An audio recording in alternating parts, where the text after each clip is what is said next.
What's up? This is going to be an ultimate guide on how to kill frost dragons, teaching you everything you need to know, whether it's from inventory to actually killing the frost dragons.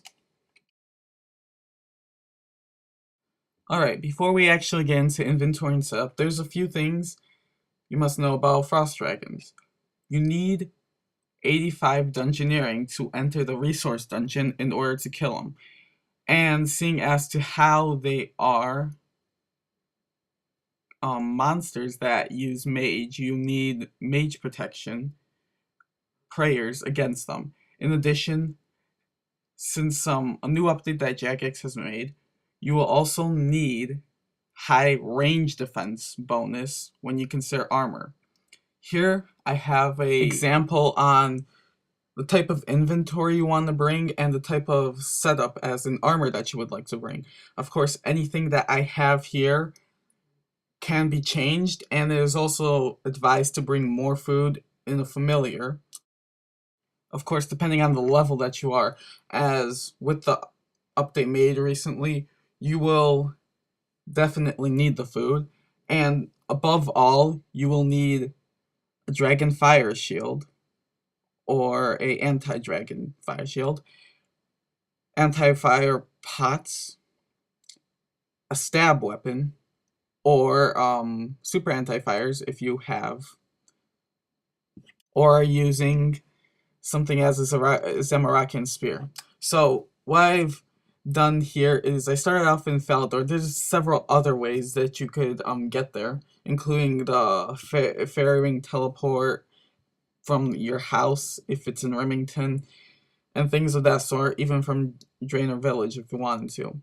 So basically, you're gonna walk all the way down past the chapel here, and you're gonna walk down into the dungeon here, and you'll see that it's pretty simple to get there, as dungeon would be right there. Before you actually step into a dungeon, make sure your quick prayers are set to mage. That is going to be very helpful later on in the process. Now that you're in here, of course, one thing as in the setup that you've seen you'll need is a cannon. This will speed up the process immensely, and it will help you in several good ways for sure. You're going to want to set up somewhere where you could target a lot of frost dragons, not just one or two. So somewhere like where I set up is decent. There's better spots, of course, but I'm just using something to show you guys.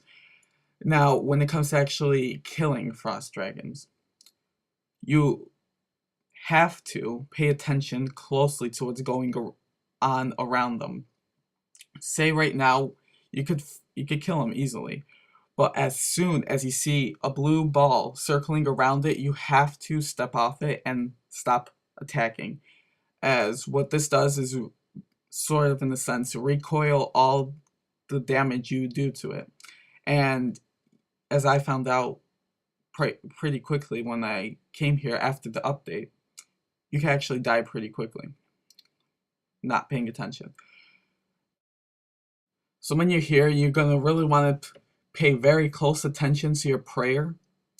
Eat when you have to eat, and I wasn't really paying much attention here, so I did eat quite often, but you'll notice that you eat a lot more now than you would have prior to the changing or the update to frost dragons and the resource dungeon and the cave itself.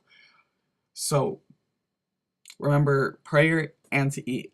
Also, another thing that you're going to want to pay close attention to is your cannon and when it needs reloading, because that greatly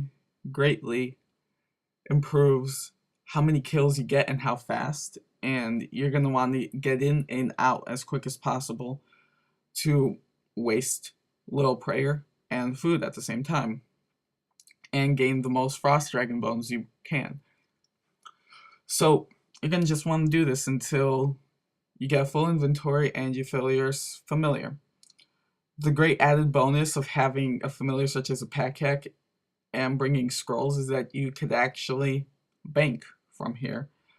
So you could stock up long term and stay here longer than you would with something like a familiar, or a familiar like a war tortoise or a tearbird.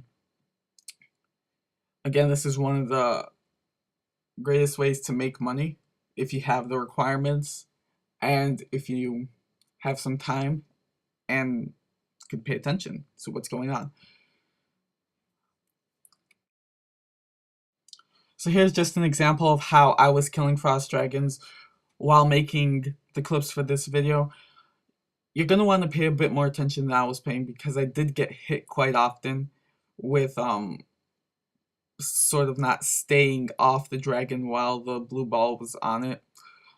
That's a major factor that you have to consider when doing this, and again, pay close attention to it because you don't want to die quickly. Anyways, thanks for watching, guys.